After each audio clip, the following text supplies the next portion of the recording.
While modern agriculture tries to produce food more efficiently, there is a system that has existed for a very long time. A single tree can produce dozens of different types of fruit. This system does not require high technology. No genetic modification. It is based on a simple principle that has existed for a long time. A method that was once common in agriculture, but is no longer maintained in modern systems. What is notable is that this model is not widely promoted. It does not appear on large farms. It is not taught as a basic standard, and in many cases, it has been removed from the food production system.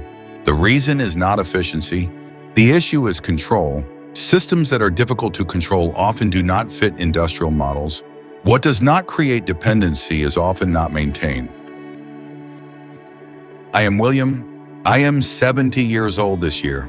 I study ancient foods and forgotten natural systems. If you are interested, please subscribe to the channel and leave a comment below. This is a multi-fruit tree. A single tree can bear multiple types of fruit on the same trunk. This structure is created using grafting, a method that has existed for a very long time in traditional agriculture. Everything begins with a main base tree, called the rootstock. This base provides water and nutrients for the entire tree. From there, branches from many different varieties are grafted onto the same trunk. The key point lies in a living tissue layer called the cambium. When two cambium layers are aligned correctly, they merge and grow as a single organism. This is the core principle of the system. Each plant variety is selected based on its flowering and fruiting time. Some produce early, some produce late. This creates a long and stable harvesting cycle over many months. Grafting is not a new invention. It appeared thousands of years ago and was once the foundation of many ancient agricultural systems. Humans use this method to create crops suited to climate, soil, and local needs. In ancient China, this technique was used more than 3,000 years ago. In Rome, orchards were designed with multiple varieties in the same area. Indigenous communities also use grafting as an important part of their food systems. In the United States, in the 19th century, diversity reached its peak. More than 0,000 different apple varieties were grown across the country. Each region had its own varieties, adapted to local conditions and creating stable ecosystems. At that time, agriculture did not depend on a single crop. It relied on diversity, flexibility, and the ability to self-adapt. This was the foundation that kept food systems sustainable over long periods. The turning point began in the early 20th century. When agriculture shifted from natural models to industrial systems, the goal was no longer diversity or adaptability. Instead, it became high yield, uniform appearance, and long-distance transportability. The new system required crops to be identical, to ripen at the same time, to withstand thousands of kilometers of transport without damage. These factors became more important than flavor and nutritional value. This completely changed how crops were selected. Between 1900 and 1950, thousands of traditional varieties were removed from production. Many records show that more than 15 varieties were considered no longer suitable. Techniques like grafting were gradually removed from formal training programs. Diverse orchards were cleared to make way for monoculture systems. Instead of multiple varieties in one area, the new system grew only one type across large land areas. This made management, prediction, and control easier. Agricultural agencies focused on standardization. Only varieties that met commercial requirements were kept. Those that could not handle long-distance transport or lacked uniform appearance were eliminated. This rapidly reduced biodiversity. Agricultural education systems also changed. Traditional knowledge was no longer taught. Grafting, once a foundation, gradually disappeared from real-world production. Farmers were no longer trained to maintain diversity. The real reason is not about science. It lies in how the economic system operates. Modern agriculture is not just about growing crops. It is a control chain, where every step is designed to create dependency. The multi-fruit tree does not fit into this system. It does not require buying seeds every year. It does not depend on chemical fertilizers. It does not require pesticides to survive. This reduces demand across the entire industrial supply chain. A system that does not create repeated demand will not generate stable profit. This is the key point. When farmers can sustain production on their own, they no longer depend on external supplies. This weakens business models built on control. In addition, the multi-fruit tree cannot be fully standardized. Each tree can be different. Each combination of varieties is unique. This makes large-scale control difficult. Industrial systems require uniformity to operate efficiently. Another important factor is ownership. Traditional plant varieties and grafting techniques cannot be easily monopolized. It is not possible to claim ownership over a system that has existed for thousands of years. This reduces investment incentives from large organizations.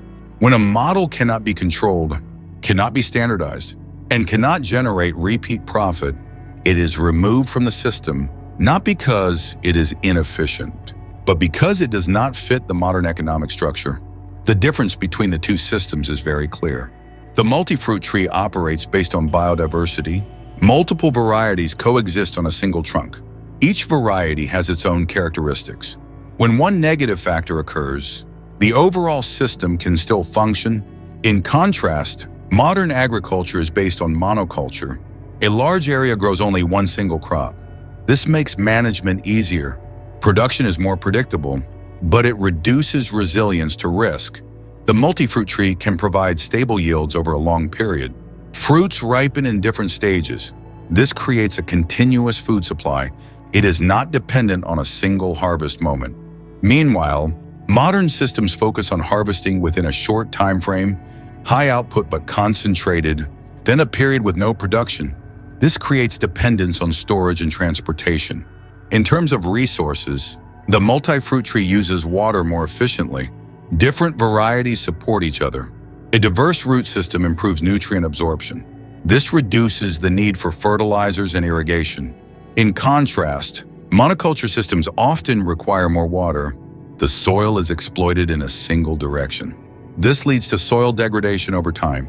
It increases dependence on chemical fertilizers. The consequences of modern models go beyond production. Biodiversity declines rapidly. Pollinating insects lose stable food sources. Ecosystems become unbalanced. When one factor is affected, the entire system can be impacted. A clear example of the fragility of modern systems is the banana industry. In the past, the Gros Michel banana dominated the global market. It had high yield, good flavor, and was suitable for large-scale production.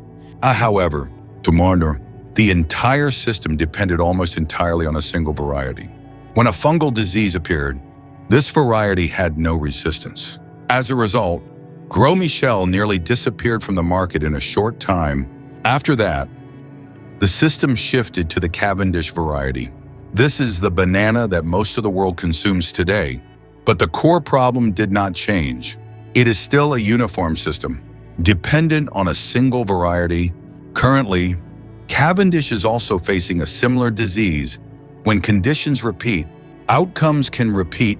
Once the disease spreads, the entire supply chain can be disrupted. This highlights an important point.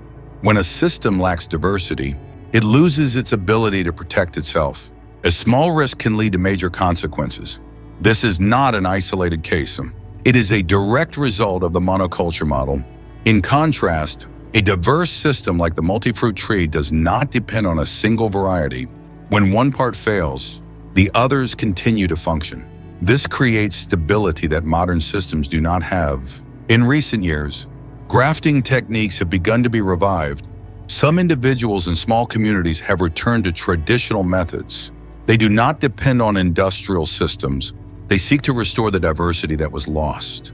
The multi-fruit tree is gradually reappearing, not on a large scale, but in small gardens, community projects, and educational spaces.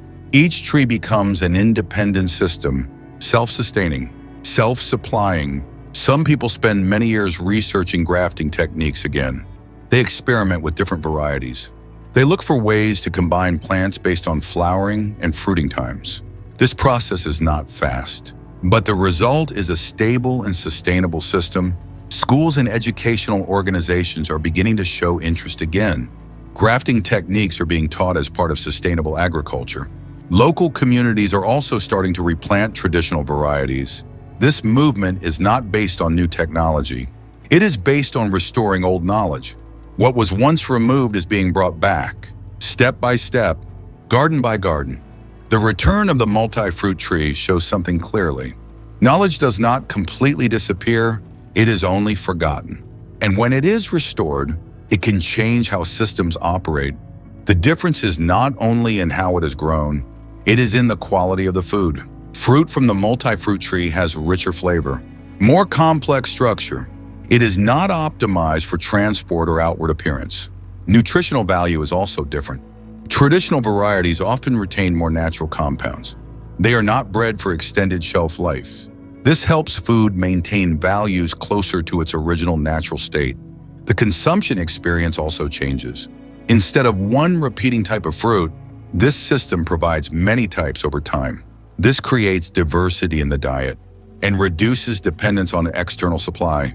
More importantly, this is the difference between natural food and system-optimized food. One prioritizes real quality.